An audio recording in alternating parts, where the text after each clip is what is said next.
हिंद महासागर में भारत के कोबाल्ट की खोज पर भड़का श्रीलंका। आईएसए में की मोदी सरकार की शिकायत। भारत और श्रीलंका के बीच एक नया समुद्री विवाद पनपता दिखाई दे रहा है।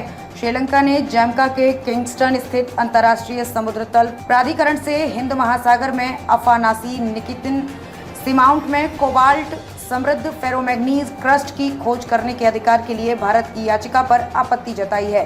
कोलंबो ने तर्क दिया है कि जिस क्षेत्र में भारत कोबाल्ट समृद्ध फेरोमैग्नीज क्रस्ट की खोज करना चाहता है वो पूरी तरह से श्रीलंका की विस्तारित महाद्वीपीय शेल्फ दावे के अंतर्गत आता है। श्रीलंका ने आईएसए से क्या कहा? श्रीलंका की सरकार ने आईएसए से आग्रह किया है कि वो अफानासी निकितिन सीमाउंट में अन्वेषण अधिकारों के लिए भारत की याचिका को तब तक स्वीकार न करें जब तक कि महाद्वीपीय शेल्फ की सीमाओं पर संयुक्त राष्ट्र आयोग UNCLCS उसके महाद्वीपीय शेल्फ दावे पर निर्णय नहीं ले लेता। श्रीलंका सरकार के विदेश मंत्रालय के एक प्रवक्ता ने कहा कि आईएसए इस संबंध में लागू प्रक्रियाओं का पालन कर रहा है और मामला अब भी जारी है। श्रीलंका का दावा भारत के विपरीत। श्रीलंका का महाद्वीपीय शेल्फ दावा भी भारत के दावे के विपरीत है और यही कारण है कि साल 2009 से UNCLCS के पास लंबित है। दोनों पड़ोसी देश द्विपक्षीय रूप से गतिरोध को समाप्त करने के लिए बातचीत कर रहे हैं। हालांकि वे पिछले 1.5 दशक में कोई प्रगति नहीं कर सके। कैसे शुरू हुआ विवाद?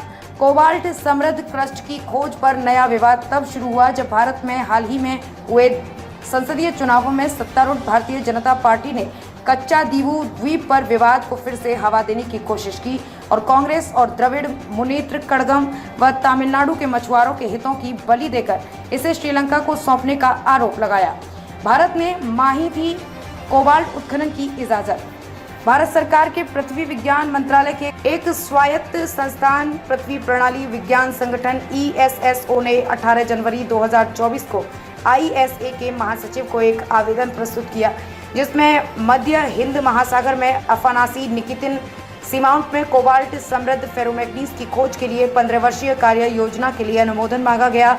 नई दिल्ली ने हिंद महासागर क्षेत्र में चीनी पीपुल्स लिबरेशन आर्मी के अनुसंधान जहाज़ों के बढ़ते हमलों के मद्देनजर अफानासी निकितिन सीमाउंट में कोबाल्ट समृद्ध क्रस्ट की खोज करने के अधिकार की मांग करते हुए आईएसए का रुख किया। अफानासी निकितिन सीमाउंट क्या है? पृथ्वी प्रणाली विज्ञान संगठन ने आईएसए को $5 लाख का आवेदन शुल्क जमा किया।